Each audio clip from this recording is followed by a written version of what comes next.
The roster that had once been doubted by the community, EG are just one best of 5 match away from securing their spot at the World Championship.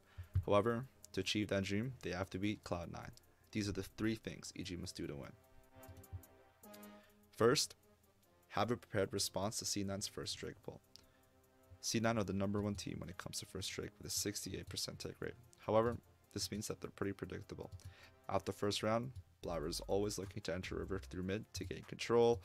Any stack wave from bot, 5 minutes onwards, usually equals in a Drake pull. In the first clip that we're going to look at, it's going to be EG's response and how they notice this tendency and attack bot lane. Blabber, showing on the mid wave, relieving pressure. C9's bot just crashed a wave and they're walking up river. Pay special attention to EG's pings. They are pinging this rotation, and they are looking to punish it. Solid engage. And with this play, they end up getting Berserker's flash, ghost, and they also end up picking up the kill. Well done. In the TSM example, we're going to show how this is a consistent tendency and also how TSM choose to fight while dropping their waves. Blabber, Sven, going through mid lane, getting control of the wave.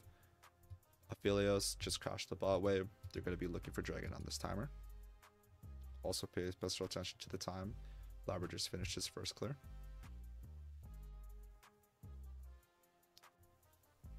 Hawkshot, going through mid. Wild Turo doesn't play for this next bot wave. He ends up connecting here for the fight, and Haunter ends up TPing. With this play, they end up getting a kill, and they also end up getting Drake. Now, for number 2, make Emenes uncomfortable. You could do it in 2 ways. You could do it by taking him off of comfort champions. In the TL game, he locked himself Lissandra, where he's only played 1 game of it in his career, and his decision making looked pretty off during the game. Or you can do it by camping him. In the last 2 weeks, teams found a lot of success camping him, and this is the scoreboard in their last 2 most recent losses. 1-5, 2-6, and he did some pretty questionable things in both games. Here, in the TL clip, we're going to show how TL do something unexpected to kill him on the sideline. Emenes thinks because of his vision that he's safe to go for this wave. But what TL do is pretty smart. AP and POSIC are actually waiting to pick him off with a lane gank, and this transitions into a pretty solid gold lead for TL. And in the NRG example, just going to showcase how off his decision making looks.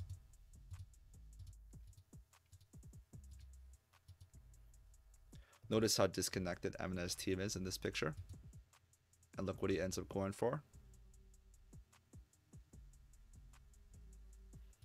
Honestly, in this situation too, he's very disconnected, so regardless if he goes in or not, he's probably going to die since he's flashless, but it's more so about the idea of him trying to connect with his team in the first place. Now, number 3. I have a 2 types example for number 3. The first one is how awkward they are when it comes to their TP usage. In this energy versus C9, we're going to watch how they start a fight on their terms but end up having to sacrifice Emenes. Look here on the side lane, Fudge is rotating onto this mid wave. They want to fight over it. They pull the trigger, Emenes TP's in, and they end up having to sacrifice him. It looks very uncoordinated. In the second clip, it's going to be C9 versus TL, where they're trying to stall the cannon TP. Same theme, they're in a 4-1, they're trying to chase TL plus Ziggs, and Emenes is trying to cancel the TP. Even if they don't lose the 4-man fight as hard as they did, when it comes to the fight afterwards, with Kennen coming in, it probably wouldn't look very good for them. In the second set of examples, this is more of a strategic choice when they choose to prioritize gold for their solo laner. Here in the C9 FlyQuest game, they choose to have Emenes play for the bot turn and then TP afterwards. FlyQuest here choose to look for a quick fight. Look at Emenes pushing the wave. And then he ends up TPing onto the mid turret. In the second clip where it's C9 versus TSM, just going to showcase how they have him TP second again while he plays for econ. TSM are playing for the Drake, C9 are contesting. Poppy no ulti. Also Ashe has no ulti. They end up playing for the fight, and Emenes TP second after killing the top turret. So this is a consistent thing from them. Basically all it is that you play the 4-1, and then your 1 plays very greedily, playing for the 2 items, and once he gets his items you can take a more proactive approach, but it's something that definitely is punishable. So to summarize, these are the steps for victory for EG. Number 1, punish C9's early Drake tendencies. EG are one of the better teams when it comes to finding options out of Drake, either when it comes to camps or ganks. Number 2, make Emenes uncomfortable. Do it through draft, do it in game by camping him. You have Jojo Pin, one of the best mid laners, so that right there can be pretty uncomfortable. And number 3, punish their greedy tendencies in the mid game.